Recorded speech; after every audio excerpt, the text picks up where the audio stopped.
अस्सलाम वालेकुम। आज मैं बना रही हूँ ज़ीरा राइस, जिसे हम अमूमन दाल के साथ या पकौड़ों की कड़ी के साथ खाते हैं। इसके लिए बहुत ही कम इंग्रेडिएंट्स चाहिए। मेरे पास ये तकरीबन 2.5 कप ऑफ बासमती राइस है।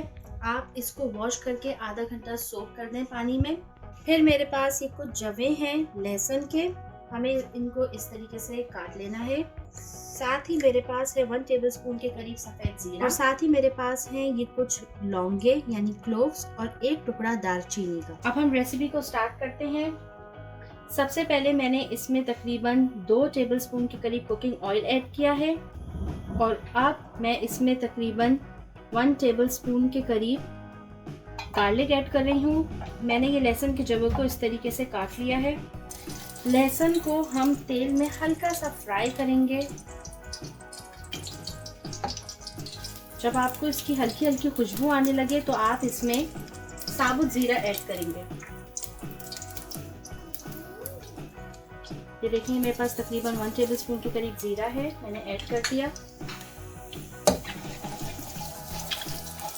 सारी चीज़ों को हल्का हल्का रोस्ट करना है और अब इसमें मैं एक टुकड़ा दालचीनी का और कुछ लौंगे ऐड कर रही हूँ।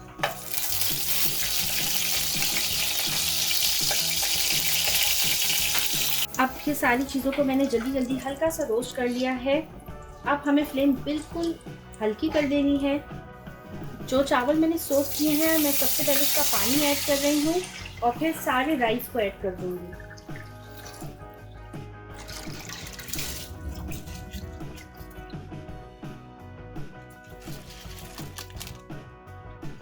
ये सारे चावल मैंने इस गरम मसाले को जो हल्का हल्का सा मैं रोस्ट कर रही थी उस तेल के अंदर मैंने पहले पानी डाला और फिर ये चावल डाले।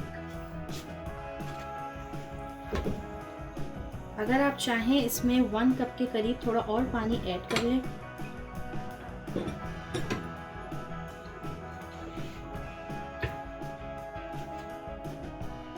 और साथ ही अब इसमें मैं ऐड करूंगी सॉल्ट। सॉल्ट अपने टेस्ट के हिसाब से आप ऐड कर सकते हैं। अब इसमें मैं 1 कप पानी ऐड कर रही हूँ और फ्लेम मैंने तेज कर दी है। अब हम इसके बॉयल होने का वेट करेंगे।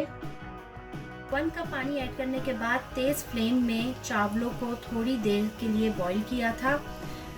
तो देखिए जल्दी से चावलों ने अपना जो भी मैंने पानी ऐड किया था पानी को एब्जॉर्ब कर लिया है। अब मैं जल्दी से 10 मिनट के लिए तवा रख के चावलों को दम पे छोड़ दूंगी। चावलों में दम लग गया है, अब हम इनको डिश आउट कर लेंगे। इसमें बहुत अच्छी खुशबू आ रही है सारे गरम मसाले की और जो तड़का मैंने लहसुन का लगाया था। ज़ीरा राइस रेडी हो गए हैं और इसमें बहुत अच्छा अरोमा आ रहा है। जितने भी गरम मसाले और गार्लिक हमने रोस्ट करके ऐड किए थे, आप इसको ज़रूर ट्राई कीजिए। इसको दाल या पकौड़ों की कड़ी के साथ एंजॉय कीजिए। अगर आपको रेसिपी पसंद आए तो प्लीज़ वीडियो को लाइक करें और हमारे पेज को सब्सक्राइब करें।